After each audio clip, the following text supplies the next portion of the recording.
Il mare non restituisce quasi mai i suoi segreti. È un custode silenzioso, di storie incredibili, racconti di coraggio, tragedia e avventura. Ma poche sono tanto pazzesche, tanto ai limiti del possibile, quanto quella che state per sentire. Pensate, è una storia che per 50 anni è stata considerata una bugia, il delirio di un uomo traumatizzato, una storia che solo il tempo e il mare stesso hanno potuto finalmente confermare. Questa è la storia di come un uomo, da solo, sia riuscito a sfuggire a una morte certa in una tomba d'acciaio a 52 metri di profondità nel Mar Ionio. Se puoi, indossa le cuffie, mettiti comodo e chiudi gli occhi. Stai per ascoltare un viaggio incredibile, tra verità storiche, misteri irrisolti e l'estrema resistenza dell'animo umano. Cominciamo. È il 6 dicembre del 1941. Il mondo è un inferno. La seconda guerra mondiale divampa nel Mediterraneo. Nelle profondità gelide e buie al largo della Grecia, un boato sordo squarcia il silenzio. Il sottomarino britannico HMS Perseus, un gigante da quasi 1500 tonnellate, ha appena colpito una mina italiana e sta affondando. Per i 61 uomini a bordo, il destino sembra scritto. L'acciaio diventa una bara, la pressione un mostro invisibile pronto a schiacciarli. Ma in un angolo buio e allagato del sottomarino, un uomo si sta preparando a fare l'impensabile. Tentare quello che nessuno ha mai fatto prima. Fuggire da quell'abisso con la sola forza dei suoi polmoni e un primitivo respiratore. Questa è l'incredibile storia di John Capes. Per capire che impresa folle sia stata, dobbiamo conoscere i due protagonisti di questa vicenda, un sottomarino e un uomo. L'HMS Perseus era un sommergibile di classe Parthian della Royal Navy, varato nel 1929. Un predatore degli abissi, lungo quasi 90 metri, progettato per dare la caccia alle navi nemiche. Con l'intensificarsi della guerra nel Mediterraneo, fu assegnato alla base di Alessandria d'Egitto. La sua missione era vitale e maledettamente pericolosa: pattugliare le rotte nemiche e trasportare rifornimenti alla strategica isola di Malta.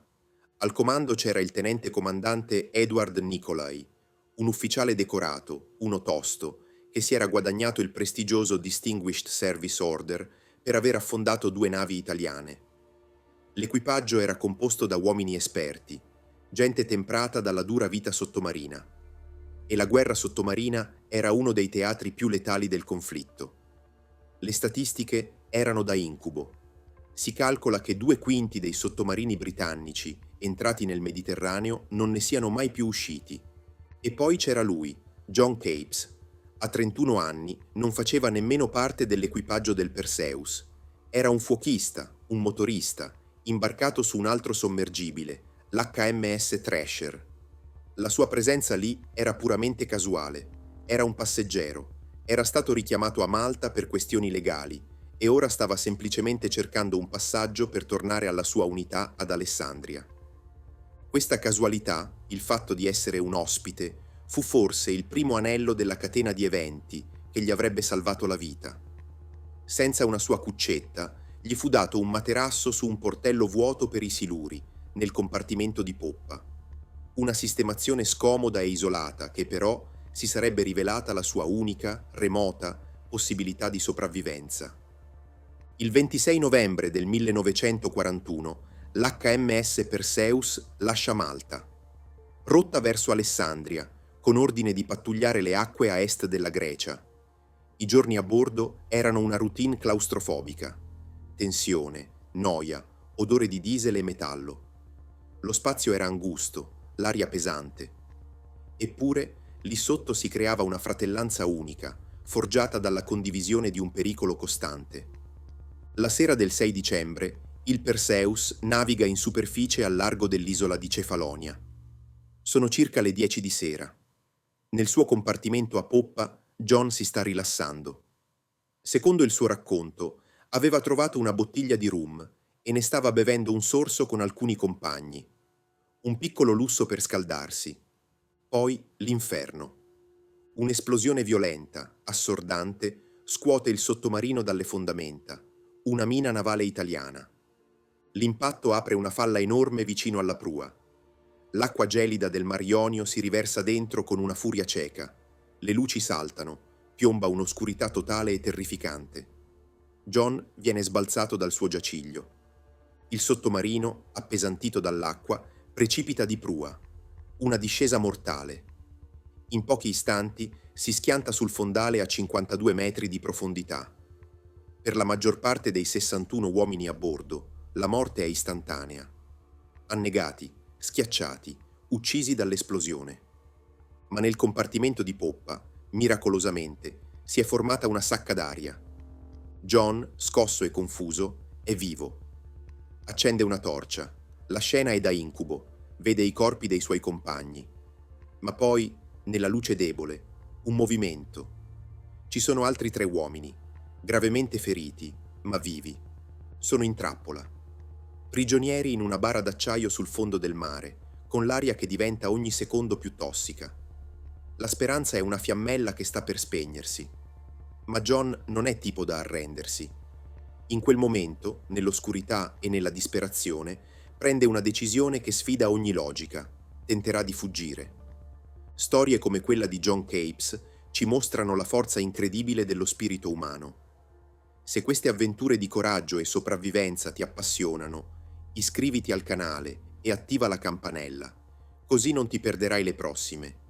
Fuggire da un sottomarino affondato è una procedura quasi suicida.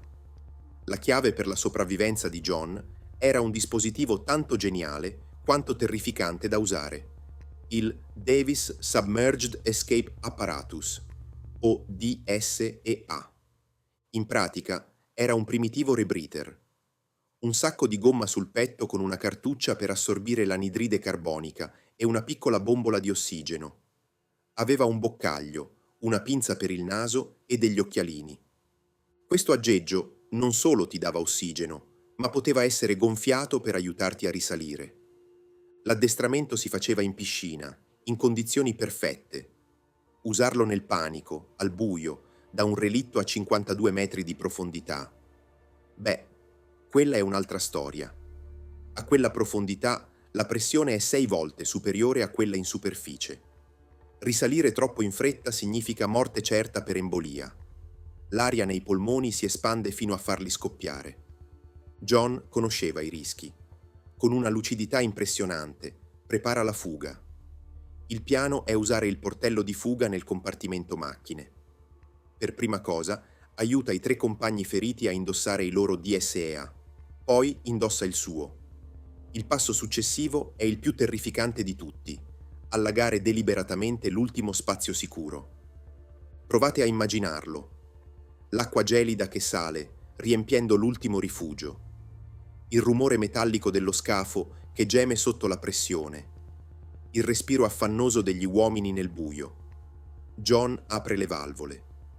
L'acqua sale, fino al soffitto.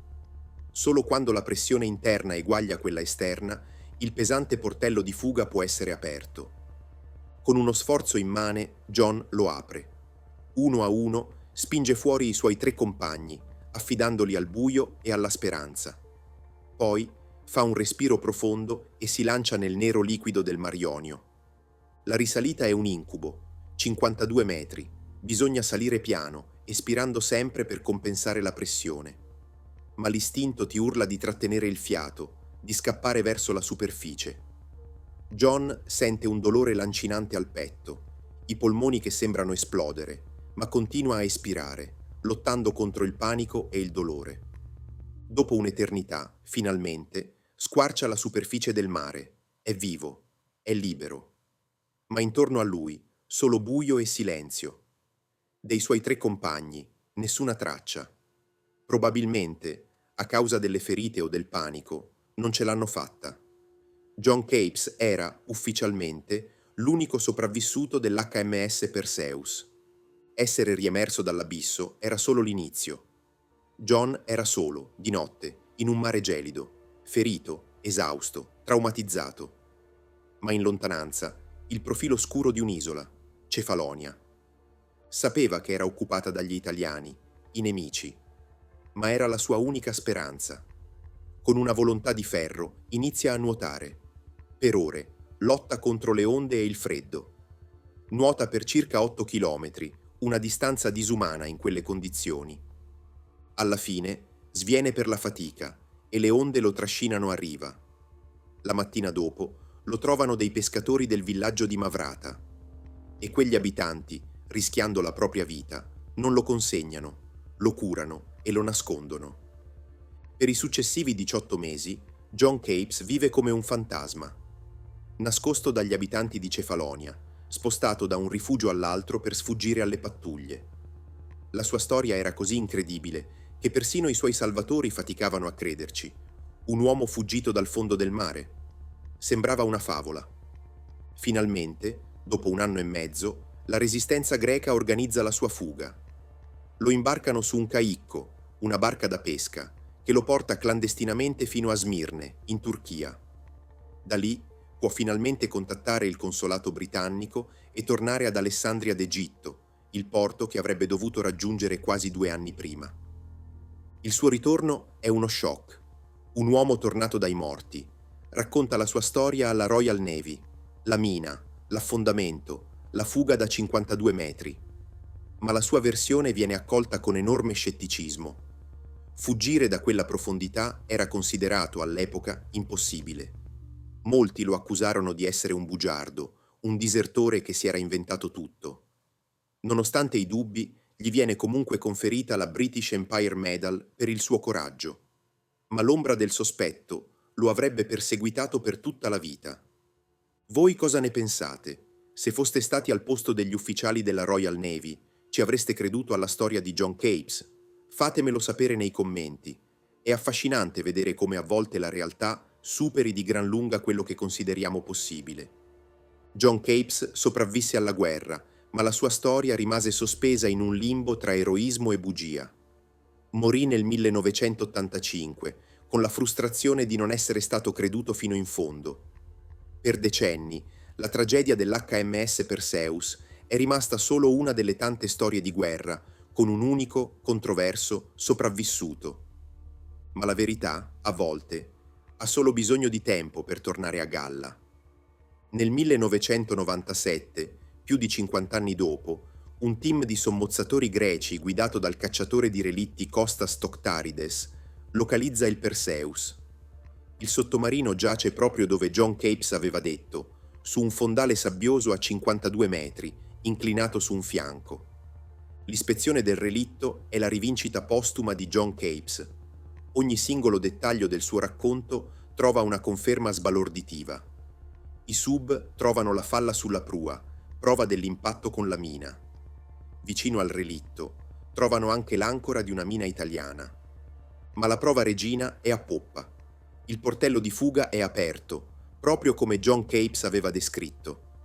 Guardando all'interno, trovano il giaciglio improvvisato sul vano Siluri e lì, sul pavimento, c'è persino la bottiglia di rum da cui John disse di aver bevuto. La scoperta del relitto ha trasformato la sua storia da racconto, dubbio, a verità storica. La sua non era solo una fuga, ma l'unica fuga riuscita e verificata da un sottomarino britannico, affondato a quella profondità in tutta la Seconda Guerra Mondiale. L'impresa non era più scetticismo, ma un testamento incredibile al coraggio umano. Nel maggio del 2000, a Cefalonia, si tennero delle cerimonie in onore dell'equipaggio del Perseus. C'erano i parenti delle vittime, veterani, e, cosa toccante, la figlia di John Capes. C'erano anche alcuni degli anziani abitanti del villaggio che lo avevano nascosto. La storia di John Capes è più di un racconto di guerra. È una lezione sulla volontà di vivere contro ogni probabilità. Ci insegna che i limiti di ciò che è possibile sono spesso molto più in là di quanto pensiamo. Per 50 anni la sua verità è rimasta sommersa, come il suo sottomarino. Ma alla fine, proprio come lui, è riemersa in superficie, potente e innegabile.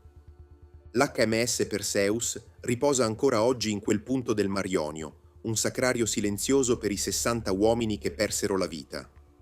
Ma è anche un monumento all'unico uomo che rifiutò quel destino, l'uomo che è andato all'inferno ed è tornato per raccontarcelo. Se storie come questa ti appassionano e vuoi continuare a esplorare i grandi misteri della storia, iscriviti al canale, lascia un commento con le tue riflessioni e attiva la campanella per non perdere il prossimo episodio. Grazie per averci seguito in questo viaggio nel tempo e nella memoria.